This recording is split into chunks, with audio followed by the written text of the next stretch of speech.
Bienvenue dans la seconde partie. Donc maintenant nous allons nous attaquer à la création des détails de l'intérieur de notre pièce.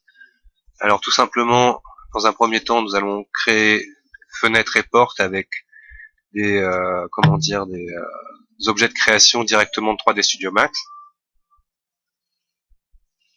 Donc je vais pour cela activer en même temps l'aide à l'accrochage. Clic droit dans le bouton pour le configurer, clic gauche pour l'activer ou désactiver, S pour le raccourci clavier, en n'utilisant que la fonction sommet, donc de l'accrochage 3D. Donc pour ce faire, je vais donc aller chercher la création dans un premier temps d'une fenêtre. Donc nous allons tout simplement dans le menu créer géométrie, fenêtre. Et d'ailleurs, je ne vais pas prendre une fenêtre pour ma fenêtre, je vais prendre une porte. Une porte à glissement. En imaginant pouvant créer comme ça un balcon. Alors pour créer tout simplement une porte, il me faut déjà voir au moins tout l'encadrement. Je conseille de basculer en mode filaire, tout simplement pour bien voir le côté justement à travers vos géométries.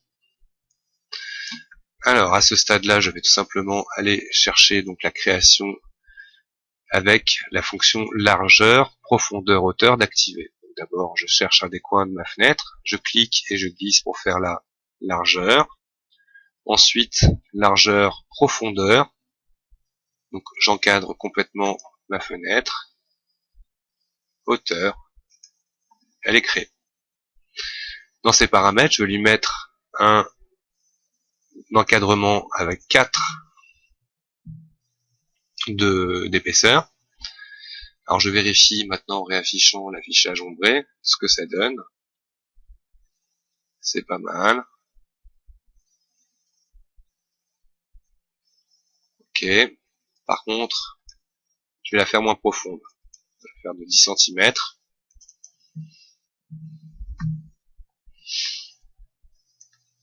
Étant donné que je suis parti d'ici, donc j'ai du coup plus que 10 cm à l'intérieur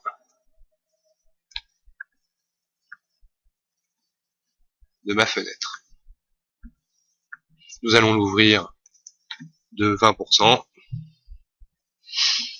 Donc c'est une des fonctionnalités bien évidemment que l'on peut animer. Voilà, ma fenêtre est créée. Nous allons faire de la même manière donc une porte à pivot pour la partie ouverte derrière. Donc je vais partir de la droite vers la gauche, largeur, profondeur, hauteur. Ma porte est créée. Je lui demandais aussi une épaisseur de 4 cm. Que voilà. Nous allons maintenant construire une plainte d'une manière très très simple en récupérant tout simplement avec CTRL les arêtes du contour intérieur qui m'intéresse dans ma pièce. Alors je rappelle pour ceux qui sont perdus, pour se déplacer, n'oubliez pas de regarder les bases avant de vous lancer dans des tutoriaux un peu plus compliqués. Alors je vérifie que je ne fais pas de bêtises. Je fais une bêtise. Alt désélection, CTRL addition. Et comme cela, je sélectionne le contour de ma pièce sans prendre, je n'en ai pas besoin car la porte comporte un cadre par défaut. Donc une fois que ces lignes sont sélectionnées, je vais chercher dans le menu éditer, arrête, créer forme de la sélection. Bien prendre linéaire et on va l'appeler plainte.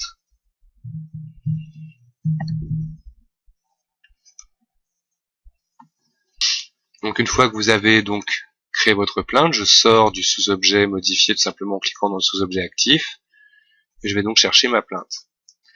Ma plainte, je vais tout simplement l'extruder avec le modificateur, donc dans le menu modifier, liste des modificateurs, extruder, on va la mettre de 16 cm. D'accord. Et dans un second temps, nous allons lui ajouter une coque. Donc shell en anglais, S-H-E-2-L. Une coque, donc parfait pour l'intérieur, mais par contre de 1,2 cm. Elle est créée, on la passe en gris, ainsi que ma porte est modifiée, je le passe aussi en gris, et ma fenêtre, identique. Donc voici pour la modélisation. Nous allons nous retrouver dans un prochain tuto donc pour la création de la lumière. À quoi que nous allons d'abord faire effectivement, pour terminer, je vais faire la rambarde de sécurité. Alors pour ce faire, d'abord dans la vue face, je vais désactiver la grille pour mieux comprendre ce qui se passe, pour retrouver mon ouverture de fenêtre qui est ici. Je vais y créer donc tout simplement une rambarde avec la création assez simple en créant une ligne. Donc pour ce faire, je vais déjà désactiver l'accrochage automatique et venir créer une ligne. Dans ma première ligne, je vais la mettre à peu près sur un des chambranles Shift pour être automatique. Ici, je vais plus ou moins l'information de ce que je suis en train de faire en créant ma ligne. Donc, par exemple, je vais mettre une rambarde de 90 cm. Clic droit, ma ligne est créée. Cette ligne, ensuite, je vais venir avec la fonction tout simplement rendu, la rendre en volume. Ce coup-ci, nous allons prendre je change la taille de mon menu pour que vous voyez directement, en version rectangle et de 6 par 4 cm. Bien coché aussi pour plus tard, générer des coordonnées de mapping. Ensuite, Shift plus déplacer, je vais chercher, donc là j'ai à peu près 20 cm, donc on va en mettre une quinzaine, en copie. Alors je suis allé beaucoup trop loin, grâce à Capture, je vais pouvoir sélectionner toutes celles qui sont en trop. Attention, je n'ai pas activé Capture, hop, et supprimer celles qui sont de trop. Et là recentrer plus ou moins l'ensemble de cette manière. Dans une vue de dessus, je vais maintenant venir positionner mes rambardes en dehors de ma pièce. T pour passer directement en vue de dessus. Molette dans la vue de D pour se déplacer. Que voilà.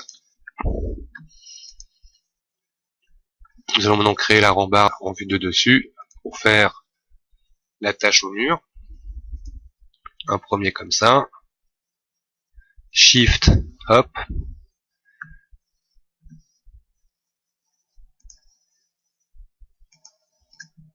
Ma ligne est créée. Par contre, celle-ci, je vais l'inverser. Ça va être de 4 par 6.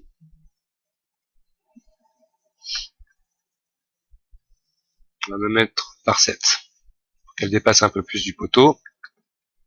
Et dans une vue face, venir la positionner au-dessus de mes autres lignes. On peut la cloner une deuxième fois.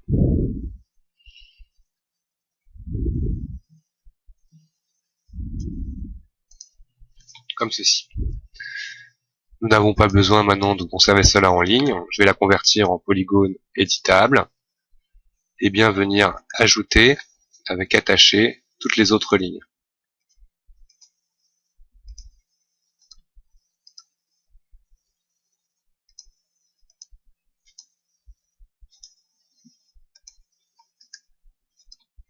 Voilà qui est fait. Perspective. Ma rambarde est créée. Je vais la passer en gris. Et nous allons donc en profiter pour la nommer rambarde. Comme ceci. Comme ça, une fois bien organisé, grâce à la fonction, j'ai ma plainte, j'ai la pièce. Donc la plainte, c'est pareil, on peut la passer en géométrie.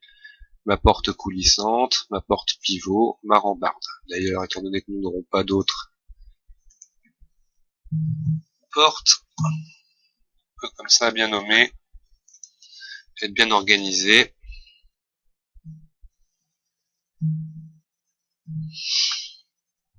Alors, la trajectoire intérieure, d'ailleurs, on va en profiter. J'avais mis une plainte avec une hauteur de 16 cm. Donc, dans ma porte, je vais faire la même chose ici. 16 cm. Et nous allons mettre des panneaux. Comme ça. On va en mettre combien? Nombre de panneaux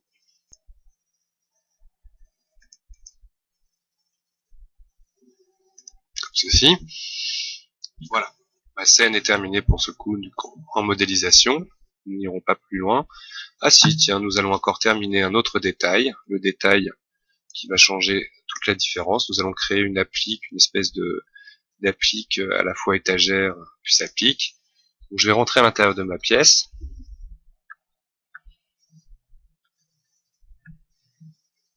Voilà, et zoomer de manière assez profonde.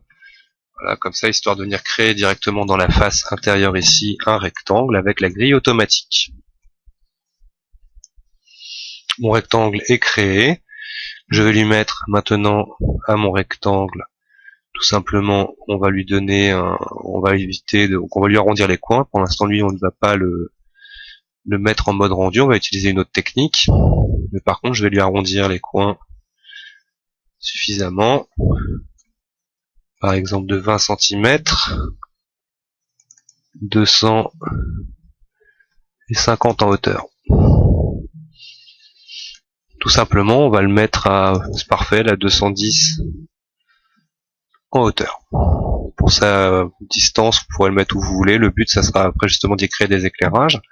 Nous allons lui mettre, donc comme la plainte, le modificateur extrudé. Ah, quoique celui-là, on va utiliser le biseau. Un biseau sans couvercle. Donc du coup, non, j'ai pas envie de jouer avec le biseau sur cette option-là. Allez, extruder. Extruder, je vais bien venir aussi ici éviter d'avoir des facettes trop visibles. Donc dans la forme de mon rectangle, dans l'interpolation, je vais cocher adaptatif, qui automatiquement va me lisser au maximum la ligne. Donc dans le paramètre extruder, je vais supprimer les couvercles et rajouter une coque à mon objet. On va lui faire une coque de 3 cm. Donc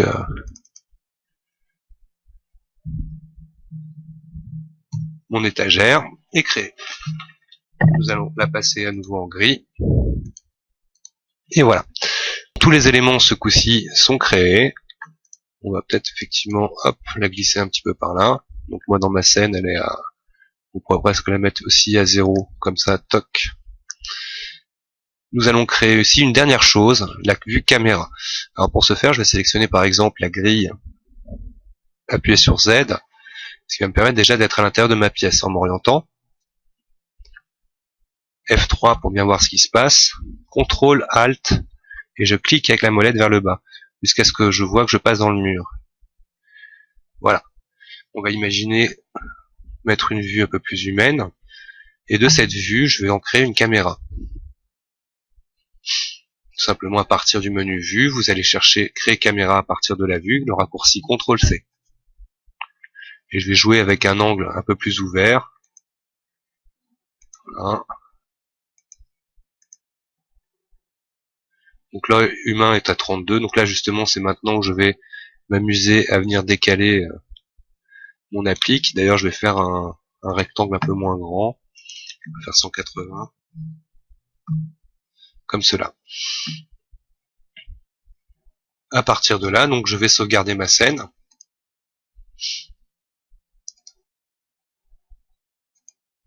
En partie 2.